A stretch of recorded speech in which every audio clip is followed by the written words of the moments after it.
தட்டிட்டு வர்றாங்க. அப்படி தட்டிட்டு வரும்போது ஒரு சஹாபிய தட்டினாங்க. அவருக்கு பேர் உக்காஷதான். சொன்னாங்க, கொஞ்சம் பார்த்து நில்லுங்க. பார்த்து நிற்கிறதா இருக்கட்டும், நீங்க ஒரு தப்பு பண்ணிருக்கிறீங்க. என்ன தப்பு நான் பண்ணிட்டேன்? ஒரு முறை நீங்க ஒட்டகம் மேய்ச்சிட்டு இருக்கும்போது உங்க பக்கத்துல நானும் கூட நடந்து வந்துட்டு இருந்தேன். நீங்க ஒட்டகத்தை சாட்டையால ஒரு அடி அடிச்சீங்க. அந்த ஒரு அடி ஒட்டகத்து மேல பட்டு என் மேல பட்டுச்சு. அது என் முதல பெரிய வலிய காயத்து உண்டாக்குச்சு. அதுக்கு என்ன இப்போ பதிலுக்கு நான் பழி தீர்க்கணும். இதுக்கு பதில் சொல்லிட்டு நீங்க அடுத்த கட்டத்துக்கு போங்கன்னு என்ன செய்தார்கள்? அப்படியா? ஒன்னும் பேசுற சிறந்த ஆசிரியர். இன்னைக்கு நம்ம மாணவர்கள் எத்தனை அடி அடிச்சிருப்பீங்க? என்ன நான் நல்லா வரணும், பதிலுக்கு நான் ஒரே ஒரு அடி, நீங்க நல்ல ஆசிரியரா ஒரு அடின்னு சொல்லி மாணவன் சொன்னா ஆசிரியர் ஒத்துப்பாரா? நான் நல்லா வரணும்னு சொல்லி என்ன எத்தனை அடி அடிக்கிறீங்க, எத்தனை வாட்டி திட்டினீங்க?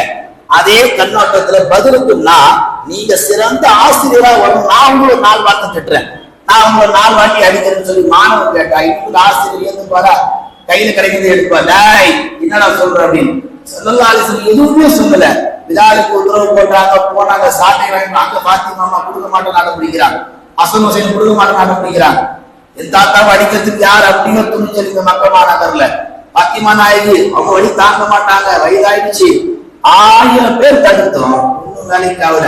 ரசூல்லா வாங்கிட்டு வர சொன்னா கொடுத்தே ஆகணும். சாட்டையை வேக வேகமா வாங்கிட்டு வந்தாங்க மக்கா வீதிகள்ல. வந்த பொழுது பத்ர் மைதானத்துல இல்லாட்ட பெருமானா அன்னைக்கு எந்த அடி நான் ஒண்ணு அடிச்சனோ அதுக்கு அதே அடி கூடவும் கூடாது, குறையும் கூடாது. அதே வேகத்தோட அதே வலியோட நீயும் அடி, நான் அந்த அடியை தாங்கி கொள்கிறேன்னு சொல்லி அன்னைக்கு நான் தெரியாம தான் உங்களை பண்ணி, நான் ஒண்ணு அடிக்கணும் சாட்டையை வாங்கல, ஒட்டகத்து மேலதான் அடிச்சு, அது தெரியாம உங்களை பட்டுச்சு. ஆனா ரசூல் என்ன சொன்னாங்க? இன்னைக்கு நான் தெரிஞ்ச என் சட்டையை கழட்டுறேன், நான் தெரிஞ்ச என் சட்டையை கழட்டுறேன், நீ வேகமா என் முட்டு ஒரு அடி அப்படின்னு சொல்லி பெருமானாருடைய பரக்கத்தான மேனியை தொடர்ந்து காமித்தார்கள். இந்த உலகத்தில் எந்த தலைவர்கள் தொண்டருக்கு முன்னாடி இப்பேற்பட்ட ஒரு அவமானத்தை படுவார்?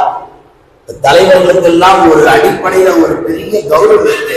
யாருக்கு முன்னாடி வேண்டுமானால் நம்ம கேவலப்படலாம், நம்ம தொண்டனுக்கு முன்னாடி நம்ம கேவலப்படக்கூடாது. நம்ம தொண்டனுக்கு முன்னாடி நம்ம கேவலப்பட்டுட்டா நாளைக்கு அவன் மதிக்கவே மாட்டான். இன்னைக்கு கட்சிக்கே பேர் இல்லை, அந்த தொண்டர்கள் எத்தனை பேர் தலைவர்கள் மதிக்கிறது இல்லை.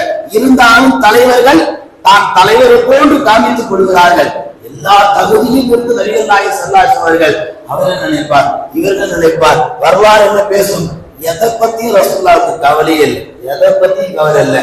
நீ என்னால பாதிக்கப்பட்ட அந்த பாதிப்புக்கு மறுபடியும் பழி தீர்க்கணுன்ற இதா தீர்த்துக்கோ.